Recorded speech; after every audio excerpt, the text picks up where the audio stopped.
James and the Giant Peach, Chapter 16. And now the peach had broken out of the garden and was over the edge of the hill, rolling and bouncing down the steep slope at a terrific pace.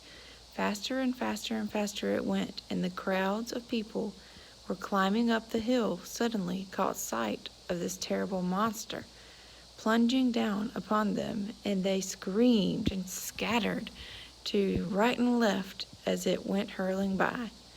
At the bottom of the hill it charged across the street, knocking over a telegraph pole and flattening 2 parked automobiles as it went by.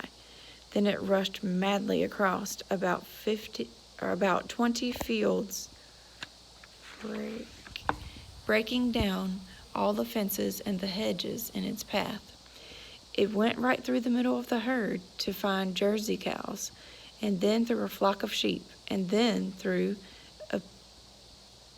a paddock full of horses, and then through a full of pigs. And soon the whole countryside was a seething mass of panic-stricken animals, stampeding in all directions. The peach was still going at a tremendous speed, with no sign of slowing down, and after a mile farther on it came to a village. Down the main street of a village it rolled, with people leaping frantically out of its path, right and left, and at the end of the street it went crashing right through the wall of an enormous building and out the other side, leaving 2 gaping round holes in the brickwork. This building happened to be a famous factory where they made chocolate, and almost at once a great river of warm melted chocolate came pouring out of the holes in the factory walls. A minute later, this brown, sticky mess was flowing through every street in the village, oozing under the door of houses and into people's shops and gardens. Children were wading in it up to their knees, and some were even trying to swim in it, and all of them were sucking it into their mouths in great greedy gulps and shrieking with joy. But the peach rushed on across the countryside, on and on and on, leaving a trail of destruction in its wake. Cowsheds, stables, pig ties, barns, bungalows, hayricks, anything that got in its way went toppling over like a 9-pin.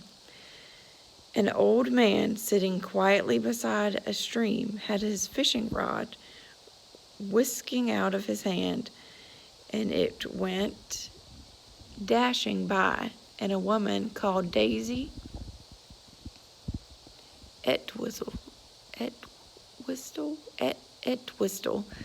was standing so close to it as it passed that she had the skin taken off the tip of her long nose. Would it ever stop? Why should it?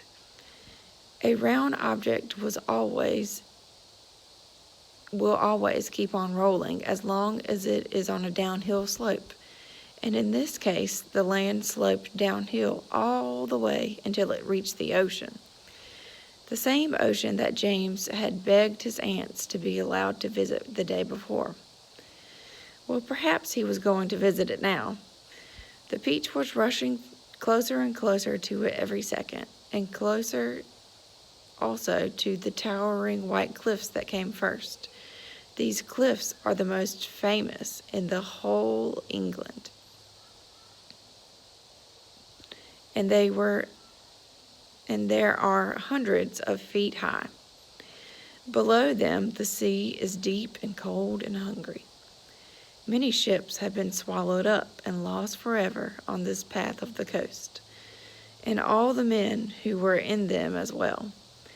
The peach was now only 100 yards away from the cliff, now 50, now 20, now 10, now 5, and when it reached the edge of the cliff, it seemed to leap up into the sky and hang there, suspended for a few seconds, until turning over and over in the air, Then it began to fall. Down, down, down, down. Smack!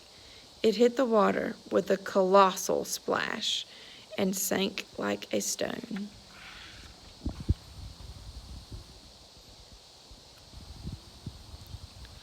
But a few seconds later, it came again.